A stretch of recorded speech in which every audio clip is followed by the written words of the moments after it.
Bom, agora sim, 9h22 pelo horário oficial de Brasília. Vamos chamar quem entende e vamos falar de clima, certo? Virgínia Alves já está conosco, quer dizer, já está? Já está. Virgínia, bom dia para você.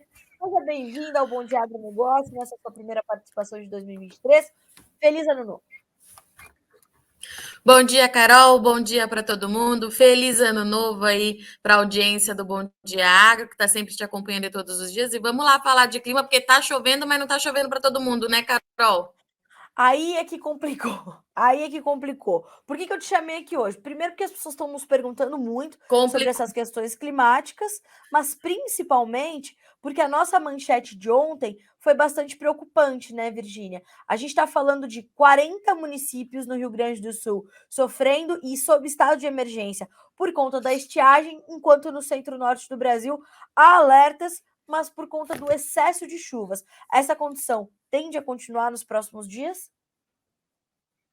Sim, Carol, exatamente. São até mais de 40 municípios, tá, Carol?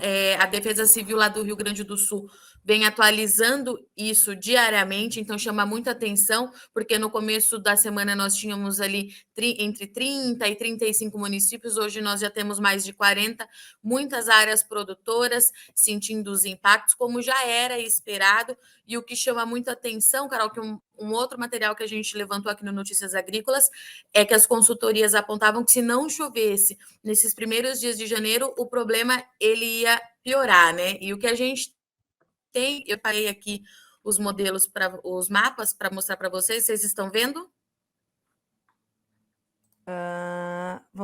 Estamos vendo, estamos vendo. Tá. Então, esse mapa aqui, Carol, retrata bem isso que você acabou de me perguntar, né? É o acumulado previsto para os próximos 7 dias, então ele é válido de hoje até o próximo dia 13. Olha a quantidade de chuva que nós temos aqui na região central do Brasil, principalmente ali em Minas Gerais e Goiás, e na parte mais baixa, lá no Rio Grande do Sul, que é o grande destaque que a gente está vendo que está sofrendo mais pelo terceiro ano aí consecutivo. Tem chuva, mas essa chuva aqui, de acordo com os meteorologistas, ela passa muito rápida, de forma irregular, não chega para todo mundo. E depois de tantos dias aí de estiagem, né, Carol? Essa chuva pode chegar com aquele pacote completo que a gente sempre fala, que é queda de granizo, ventania. Então, além de ficar muito tempo sem chuva, as chuvas, quando vêm para trazer esse alívio, pode trazer mais problema. Por outro lado, o pessoal ali da região central, centro-oeste e sudeste do Brasil vai continuar com bastante chuva. No caso do café, isso já traz preocupação, porque muita chuva pode, se não tiver sol, né, Carol? Hoje, por exemplo, aqui em Campinas, a gente está com um dia nublado, mas se não tiver sol, a gente pode ter aumento aí da ferrugem, então traz muita preocupação, mas ninguém está reclamando da água, não, viu, Carol? Porque depois de tanto tempo aí, de 2 anos sem chuva, pode chover à vontade, desde que não traga novos problemas. E a gente tem muita água ali também para Goiás, no Mato Grosso. E essa chuva, Carol, ela vai em áreas do Mato Piba também, tá? Se a gente passar aqui nos próximos dias, deixa eu mudar o mapa aqui para vocês, que fica mais fácil da gente acompanhar a evolução desse sistema que, conforme a gente já havia noticiado no Notícias Agrícolas, a formação de uma zona de convergência do Atlântico Sul, a famosa ZACAS, que a gente fala muito durante o verão, é isso que está influenciando essa chuvarada toda nessa região. E ali, pro Matopiba, que é uma região que o pessoal, pelo menos nos boletins de clima que a gente faz, tem perguntado bastante, principalmente ali na Bahia, essa chuva também começa a chegar, Carol. E aí tem chuva ali para todo o estado de Minas Gerais, para Goiás nos próximos dias, Mato Grosso chove bastante, mas a gente percebe que o centro-sul do país, com exceção ali de algumas áreas de São Paulo, volta a ficar seco, né, Carol? Exatamente. Essa preocupação, né, Virgínia, até porque a gente já tem alguns pontos do Brasil onde a colheita está acontecendo, a colheita da safra 22/23 de soja, o plantio do milho safrinha também está prestes a começar, então a gente tem que ter atenção a isso, porque eu queria entender, será que esse excesso de chuvas já começa a trazer preocupação para os produtores que estão ali prestes a começar os seus trabalhos de colheita, principalmente no centro-oeste? Carol, eu acho que a gente pode sim ter algum problema nos próximos dias, porque, inclusive, as previsões do Instituto Nacional de Meteorologia e do próprio Francisco de Assis Diniz também indicam que essas regiões que a gente mostrou que ficava bem rosa no mapa podem bater a média esperada para o mês de janeiro já na primeira quinzena. Então, chuvas aí Sim. acima de 200 milímetros nos próximos dias, já está chovendo nessas áreas, né, Carol? Essa previsão que o Amedes fez com a gente foi na segunda e o Assis na quarta-feira. E a gente tem relato que de fato está chovendo, e inclusive nos boletins de clima, Carol, tem muita preocupação para a colheita ali no norte do Mato Grosso. O pessoal relatou bastante que se continuar chovendo do jeito que está acontecendo, a gente vai ter problema nessa colheita sim. Tá. Virgínia, a gente tem alguma boa notícia para começar a trazer para o produtor, especificamente do Rio Grande do Sul, quando ele poderia receber algum volume de chuva mais considerável, que a gente pode falar, não vai chover, ou a gente não tem sinalização, pelo menos até o final deste mês de janeiro? Como é que tá quando a gente olha para o Rio Grande do Sul especificamente?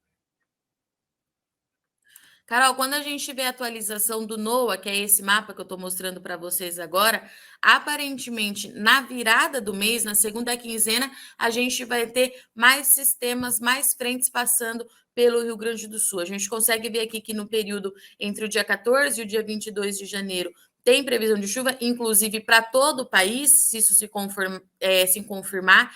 E no Rio Grande do Sul, especificamente, a gente pode ter volumes aí um pouco acima de 100 milímetros. É claro, né, Carol, aquilo que a gente fala toda vez, é uma previsão, a gente precisa acompanhar nos próximos dias, mas se confirmar, o alívio para o Rio Grande do Sul chega na segunda quinzena do mês. Vale lembrar, Carol, que os meteorologistas continuam mantendo aquela posição e aquela previsão que a partir de fevereiro, entre fevereiro e março, a gente começa a entrar naquela fase de neutralidade, né? Saindo do Laninha. Teoricamente, isso acontecendo é para a gente ver as chuvas avançando com mais frequência pelo Rio Grande do Sul e avançando também para as outras regiões do país, Carol. Certo. Virgínia, a gente tem falado muito também, e você fez uma entrevista já nessa primeira semana do ano, com o José Braz Matiello, falando sobre uma recuperação que não vem para o Arábica, para o café Arábica em 2023. Isso está atrelado às questões climáticas. Nós tivemos problemas ali no quase no final de 2022, que a gente trouxe esse alerta também. Isso vai afetar o potencial produtivo e a gente vai carregar problemas para o ano que vem. Me parece que é isso que vem se confirmando realmente, né?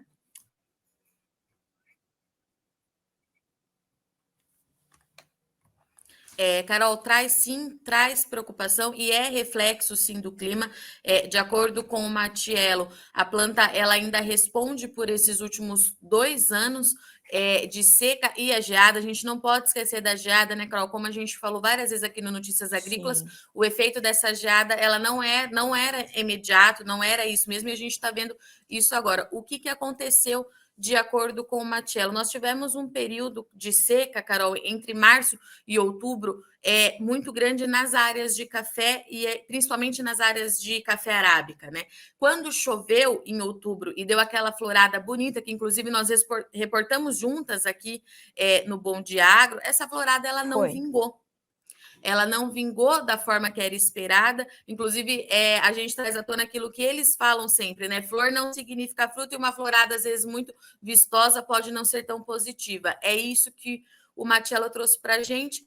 E essa condição de chuva, essa planta sem energia por falta de água, agora está derrubando também alguns frutos de café. De acordo com o Matiello, Carol, esses frutos que estão caindo, eles não apresentam nenhuma lesão, não tem nenhuma praga, nenhuma doença que esteja fazendo com que haja esse problema, é reflexo de uma planta estressada, danificada por conta do clima. Já para o Conilon, Carol, que a gente teve uma safra aí muito positiva em 2022, outra pauta que a gente destacou aqui no Notícias Agrícolas foram aquelas chuvas, principalmente no Espírito Santo e na Bahia, com ventania. Isso trouxe problema, muita água.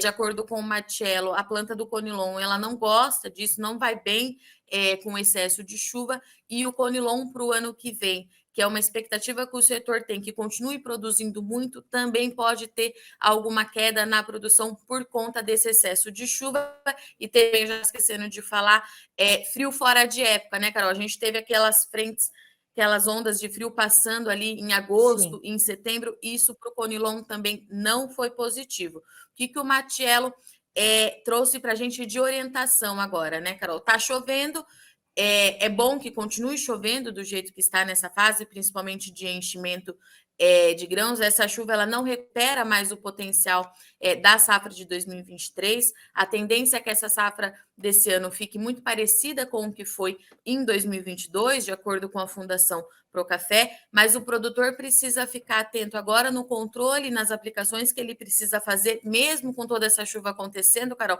pensando já em 2024. O Matiello deixou muito claro aqui que às vezes está chovendo muito, o produtor acaba reduzindo as aplicações, né, Carol? Mas ele falou, o Claro, produtor sim. precisa aproveitar essa chuva para pensar em 2024. Não é hora de recuar, porque se tudo continuar acontecendo como está acontecendo e os modelos se confirmarem, o clima fica mais dentro do ideal. Em 2024, a gente pode ter aí uma recuperação para o café arábica, Carol. Maravilha. Virginia, acho que assim a gente consegue responder a maior parte das pessoas e claro, né, que a gente gostaria de dar, melhores notícias, gostaria de trazer uma condição melhor, principalmente para os colegas do Rio Grande do Sul, que estão sofrendo. A gente Sim. tem aqui uma colocação do Jaiderson Gellen, região de Pelotas. Ele diz assim: aqui está muito seco. De novembro até hoje choveram só 48 milímetros.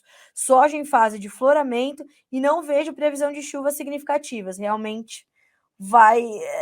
Não tem. Infelizmente, a notícia não é boa, né? E nós temos É também o isso. Vini. E Pois não, por favor. não, é isso mesmo. Eu ia concordar com você. Falar, é isso mesmo. A gente tem que esperar essa segunda quinzena de janeiro para ver se leva um alívio lá para o pessoal lá do sul, né, Carol?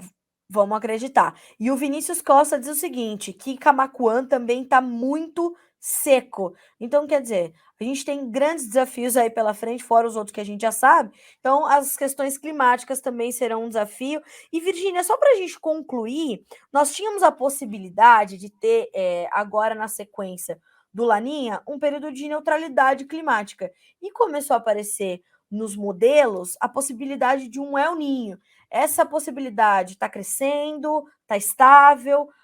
Como é que você tem apurado isso com os meteorologistas?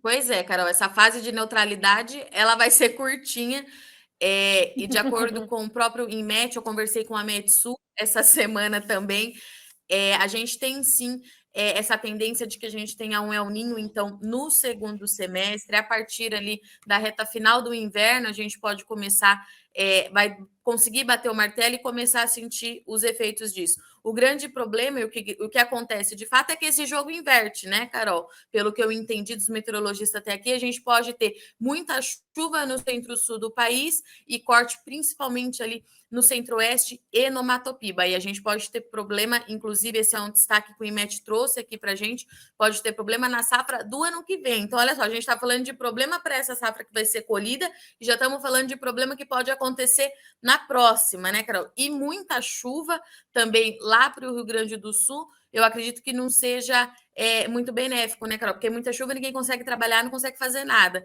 Mas os modelos continuam indicando sim. O Mamedes do IMET, eu conversei com ele ontem, ele me falou que a tendência é essa, mas a gente precisa esperar mais um pouquinho para não para bater o martelo, para a gente estar mais perto da condição. Mas a tendência é esse, período muito curto de neutralidade e um El Ninho aí entrando em ação no segundo semestre de 2022.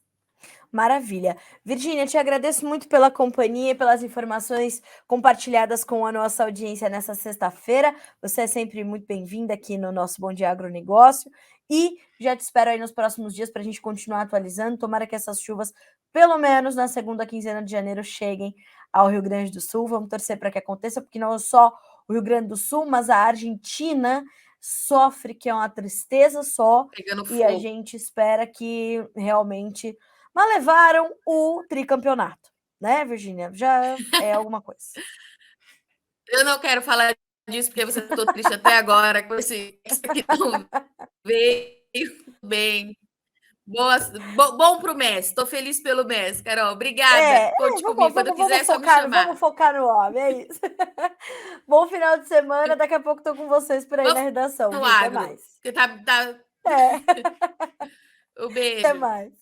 Um beijo.